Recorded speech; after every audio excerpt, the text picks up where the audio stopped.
And Ken and Lisa Lane back in the studio. So Lisa's my favorite gal in all the world. Without doubt, for the last 40 years or so, 35, I don't know. We dated, been married 34 years, and I've been infatuated for 5 years before that. How about that? I wouldn't use the word infatuated, but we've known. We were college sweethearts through college, ASU, business management, and you were education. And then we got out and just said, hey, let's get married. Well, okay. Yeah. We'll go with your story. And then you had kids immediately. I mean, just like 3 months later, there we go. Well, it was longer. just kidding. We've got 4 kids, 3 grandkids, and we love every one of them. So anyway, that's just kind of Ken and Lisa Lane.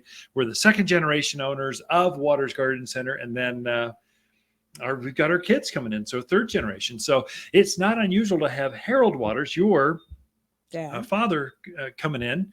Your mother, they still come in and say hi and love the garden center and all that's about. And then we're here all the time, and the kids are here all the time. And then dogs are here. Family business. We got it covered. Yeah. You got it. So anyway, this segment, it's all for you. Just kind of get that woman's perspective, a different gardener's perspective. I think there's some value to that, and just what's on your mind, top of mind, and share with the audience and inspire them. No pressure. So last week I was talking about it being a really good time to kind of look at your yard and decide, I need some more color. I need, and I started to talk about evergreens, and as usual, we ran out of time. Yeah. So I thought this week we would talk about evergreen shrubs that are perfect for your yard. And the thing I love about evergreens, whether they bloom or not, I really don't care. To me, they're that basis, that canvas that your other flowers and your shrub, those flowering things play off of.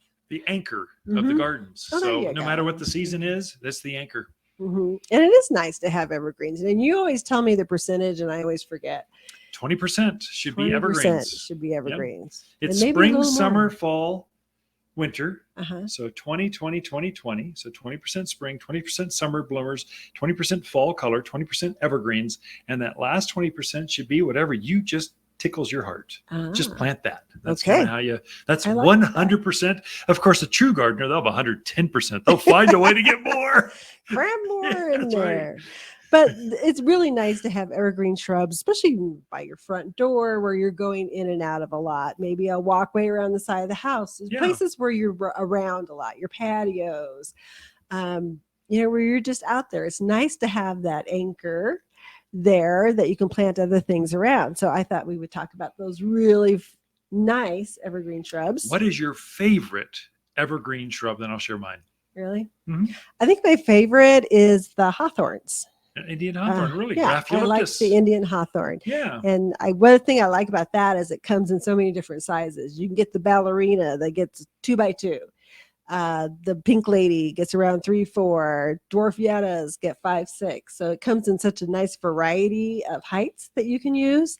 And just that nice, heavy, kind of waxy foliage holds up so well, drought hardy.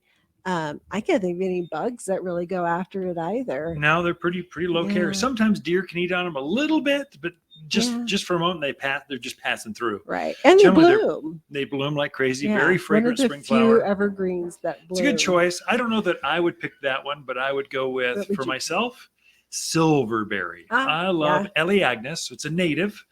It's got a gold leaf to it, but it's truly got a fragrant flower. It's evergreen. And once you get it up to size, you never have to care for it again. I like that. That's evergreen, true. You hardly have to bother with. Animals don't eat it. Javelina, antelope, deer, they all leave it alone. Yeah, we have 3 of those right in front of the house. I was trimming them last weekend. Grow so fast. Get up to head height. They're a good plant for your They are great. Very low maintenance. Another good one. So Nandinas are another one that I really like. They're again kind of some different heights within the Nandinas. The Nandina domestica gets 5-6 feet, even up to 8 head height. if you let them go. Does really nicely. But my favorite ones are the Sienna Sunrise and the Gulf Streams because you don't have to fuss with them. They're a 3x3 essentially shrub, evergreen. beautiful mix of colors in there as the new growth comes out. It has a red hue to it. Really pretty in the fall. It gets the gold and the red, and it's just a really nice one out there. They're again deer resistant. Animals don't bother them, so they look beautiful. They look delicious. They've got a sap to them they just don't like. Right. So they found a defense mechanism against the vermin. Right. And just low maintenance. So super easy to use. Don't get out of control. Boxwoods is another one, especially if you like green. Yeah, lots of green. And it's a pollinator. So bees and butterflies, they love it. They use it as an early source in spring for it to, because bees are hungry when they come out and they wake up in the spring. So anyway. Yeah. So. Okay. Yeah. Boxwood, there again, bazillion different varieties, sizes, heights, widths. Yeah. And also deer resistant. I'd say proof. They don't eat them. So they're just too much green for me. They're beautiful green blobs, but there's a green blob. I don't know. You know where I like to use them is in containers. Oh, well, that's probably because true. I'll use them as that center piece in that container, and then plant my flowers seasonally around it. And that way, I've always got my anchor there that I can change out. So walk down the driveway to the front door. There's different places. There's a way to really design with them. They make nice hedges too. Nice hedges.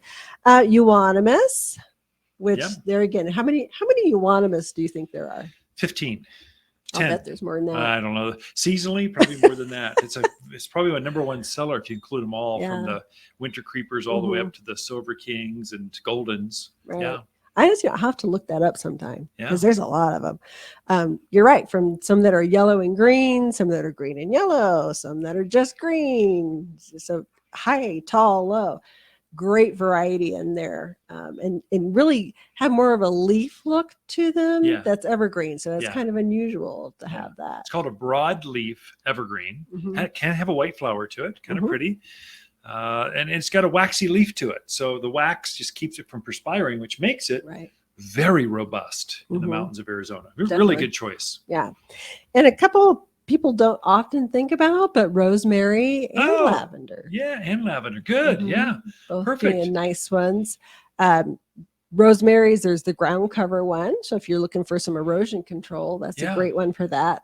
You got the Tuscan blue, you got the Hill Hardy, just a bunch of different varieties. That's one too. Really do your homework on that. That's one, maybe come to the garden center. Don't just buy the first one you see, because there's probably, again, 50 different types of rosemaries. And not all of them are hardy at this elevation. They're all hardy down in Phoenix, but not up here. Right. So you want to get the right one, or they can die through the winter for you. Some have more antifreeze in them, so they're zone hardier. So we're only selling the ones that grow here, the barbecues, Huntington carpets, the Tuscans. Those are tough, and they've proven themselves. But otherwise, sometimes you make a blunder and it wasn't you. You were just sold the wrong thing, and there's no way you could have won. It's going to die in the winter. So just some homework. I would say that's true of lavender too. Very much. Make sure you're getting ones that are rated for here. And the other thing about rosemary, you get that blossom in the spring, and you get a fall blossom too, don't you? So ours just went into bloom. Did it? With this last week or so. Started going to bloom. It'll keep that bloom through fall. Right. Cotoneasters are another really good thing I like about Cotoneasters is you kind of get some seasonal out of them. So most of them are going to bloom with a white blossom in the spring, and then they're going to put on a real pretty berry in the fall and winter. So that's really nice to get that kind of seasonal. And then of course you can't forget junipers. Although a lot of you would like to.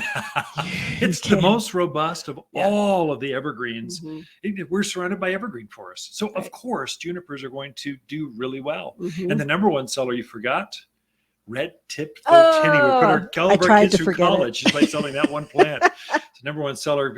But anyway, those are all good choices. And there's more than just that. So there's many choices that you can plant now through autumn, and they'll do really well for you. Definitely. Okay, Ken and Lisa Lane, the Mountain Gardeners. Thank you, Lisa. Be right back after this.